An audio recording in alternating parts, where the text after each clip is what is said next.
உங்களுடைய இந்த வேஷம், ஆக்டிங் எல்லாமே நல்லா இருக்கு. ஆனா டைமிங், அந்த டைமிங்ல தான் நீங்க கொஞ்சம் சொதப்பிட்டீங்க. சரிதானே வினோத்? சொல்லு, எதுக்காக இந்த நாடகம் எல்லாம்? நான் சொல்றத நீங்க நம்புவீங்களான்னு எனக்கு தெரியாது. பண்டு கிரிகிரி துறை இருந்த சமயத்துல இந்த பங்களால வேலைக்காரங்களா இருந்தாங்க, என் தாத்தாவும் பாட்டியும். ஒரு நாள் அவங்க வளர்த்த மக காணாம போயிட்டா. மக இல்லாம தனியா லண்டனுக்கு போக அந்த அம்மாவுக்கு மனசு வரவே இல்லை. என்னைக்காவது ஒரு நாள் அவங்க மக கேதரின் திரும்பி வருவான்னு அவங்க நம்பிக்கிட்டு இருந்தாங்க. ஆனா அந்த துரை அவங்கள வற்புறுத்தி கூட்டிட்டு போயிட்டாரு. போறதுக்கு முன்னாடி அந்த அம்மா எங்க பாட்டிக்கிட்ட ஒரு சத்தியம் வாங்கினாங்க. என்னைக்காவது கேதரின் திரும்ப வந்தா இந்த பங்களா அவளுக்கு தான் சொந்தம், வேற யாரும் இந்த பங்களா உரிமை கொண்டாட முடியாதுன்னு சொன்னாங்களாம். ஆனா அவங்க இங்க இருந்து போனதுக்கு அப்புறம் கெஸ்ட் ஹவுஸ மேத்யூவோட தாத்தா அநியாயமா அபகரிச்சுக்கிட்டாரு. அவர் அந்த பங்களாவை விற்கிறதுக்கு முயற்சி பண்ணாரு. இதை வாங்க வர்றவங்கள விரட்டி அடிக்க தான் நாங்க இந்த மாதிரி வேஷம் போட்டுட்டு இருக்கோம். வினோத், நீ சொல்றதெல்லாம் ஏதோ சினிமா கதை மாதிரி இருக்கு. கொடுத்த வாக்குறுதியை காப்பாத்துறங்கிறது உனக்கே கொஞ்சம் ஓவரா தெரியல? உன் பாட்டி காலத்துல வேணா கொடுத்த வாக்க காப்பாத்திருக்கலாம், ஆனா இப்பவும்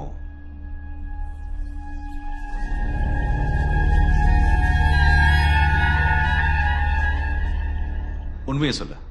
மேத்யூஸ் கிட்ட இருந்து இந்த கெஸ்ட் ஹவுஸ் கம்மியான விலைக்கு வாங்கதானே இந்த நாடகம் எல்லாம்? இல்ல சார், நந்துவோட இடத்துல இருந்து சில சமயம் நான் தான் அதை செஞ்சுக்கிட்டு இருந்தேன். இதை வாங்க வர்றவங்கள பயமுறுத்தி இங்க இருந்து விரட்டுறது இப்ப எங்களுக்கு ஒரு தொழிலா மாறிடுச்சு. அப்படின்னா சந்தோஷ் வந்த அன்னைக்கு ராத்திரி கூட நீங்க இங்க வந்திருப்பீங்களா? இல்ல, சந்தோஷ் சார் இந்த இடத்த வாங்குறதுக்காக வரலையே. சந்தோஷுக்கு கேதரினை பத்தி தெரியணும். எனக்கு தெரிஞ்ச எல்லா விஷயத்தையும் அவர்கிட்ட சொல்லிட்டேன். கேதரின் திரும்பி வரும்போது அவங்களுக்கு கொடுக்கறதுக்காக ஒரு கடிதாசியும் ஒரு பரிசு பொருளையும் துரையமா எங்க பாட்டிக்கிட்ட கொடுத்து வச்சிருந்தாங்க. அதை நான் சந்தோஷ் சார்கிட்ட காமிச்சேன். சந்தோஷ்க்கு என்ன நடந்திருக்குன்னு நீ நினைக்கிற? எனக்கு அதை பத்தி தெரியாது சார். அந்த லெட்டரும் கிஃப்டும் இப்ப எங்க இருக்கு?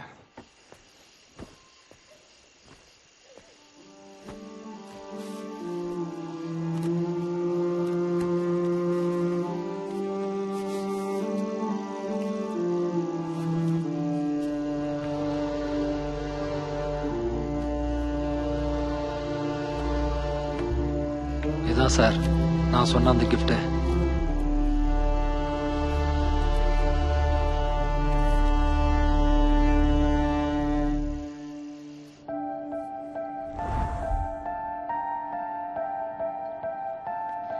என்ன சைமன் சார் இந்த கால பொம்மை பாத்துட்டு இருக்கீங்க? வர்ஷா, உனக்கு ஃபோர்டு தெரியுமா? தெரியும். அவனையும் தெரியும், அவன் தம்பி மிலன்ஸையும் தெரியும். என்னாச்சு? ஃபோர்டுங்கிறது ஒரு மாடு, அது கூட தெரியாதா? எனக்கு ஃபோர்ட பத்தி தெரியும். பாத்தியா, கேதருக்கு தெரிஞ்சிருக்க ஃபோர்ட பத்தி. கேத்ரின்கா? இல்ல நந்துவுக்கு. வா சொல்லு. எனக்கு ஃபோர்ட பத்தின கதை நல்லாவே தெரியும். சரி, அப்ப ஃபோர்ட பத்தின கதை சொல்லு. அது ஒரு பாவப்பட்ட காளமாடு. மத்த காளமாடு மாதிரி இது எந்த காளமாடு கூடயும் சண்டை போடாது. இது எப்பவும் மரத்தோட நிழல்ல பூக்களை பார்த்துட்டு ரசிச்சுட்டே உட்கார்ந்துருக்கும். அது வளர்ந்ததுக்கு அப்புறம் அதை பார்த்தா ஆளுங்க அதை சண்டைக்கு போய் விட்டாங்க. ஆனா அங்க போய் அவன் சண்டை போடல. சண்டே பார்க்க வந்த ஒரு அக்கா தலையில இருந்த பூவை பார்த்து ரசிச்சுட்டே இருந்தான். சண்டை போடாம சும்மா நின்னான். அதனால அங்க இருந்த ஆளுங்க அவனை துரத்தி விட்டுட்டாங்க. பேர்டு மறுபடியும் அந்த மரத்தடிக்கே வந்து அந்த பூக்களை பார்த்து ரசிக்க ஆரம்பிச்சிட்டான். அதுதான் அவனோட பழக்கமா இருந்தது. எங்க கூட்டிட்டு போறீங்க? வா சொல்றேன். ஒரு நிமிஷம் நில்லுங்க. ஸ்டோர் ரூமுக்கு போறீங்கன்னா நான் வரல. அட பயப்படாத, நாங்க இருக்கோம்ல, வா. ஐயோ, இவருக்கு பயமே இல்லையே. இது கேத்ரின் விளையாடுறதுக்காக அந்த துரை கட்டினது. இங்க எப்பவுமே கேத்ரினோட ஆத்மா இருக்குன்னு எல்லாரும் சொல்லுவாங்க. பாத்து போ.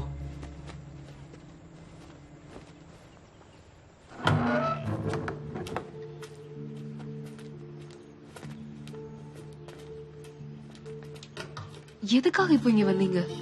இங்க ஒரு முக்கியமான வேலை இருக்கு. அப்படி என்ன முக்கியமான வேலையோ?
The story of Ferdinand.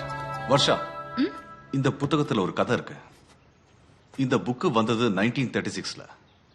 யுத்தத்துல இருந்து வீரர்களை பின்வாங்குறதா சொல்லி ஹிட்லர் இந்த புத்தகத்தை எரிச்சிட்டாரு. ஜெர்மனில இந்த புத்தகத்தை தடை பண்ணிட்டாங்க. ஆனா அந்த காலத்துல இருந்த குழந்தைங்களுக்கு ரொம்பவே பிடிச்ச ஒரு கதை இது. இதெல்லாம் இப்ப எதுக்கு என்கிட்ட சொல்றீங்க? கேதரோட பெட் டைம் ஸ்டோரி இதுவா கூட இருந்திருக்கலாம்.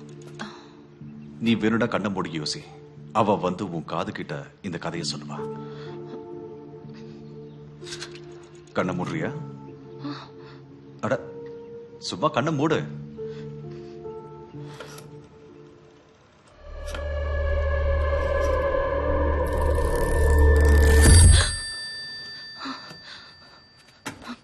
அதாங்கவே என் கூட வா.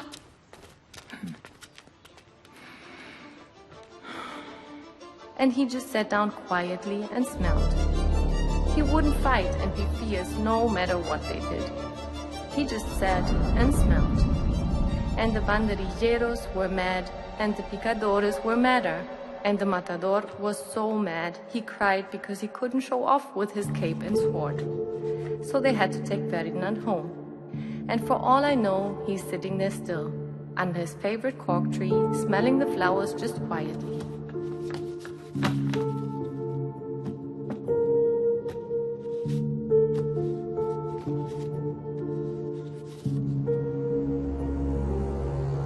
Dear Kathy, I believe you're out there somewhere, watching and listening to me right now.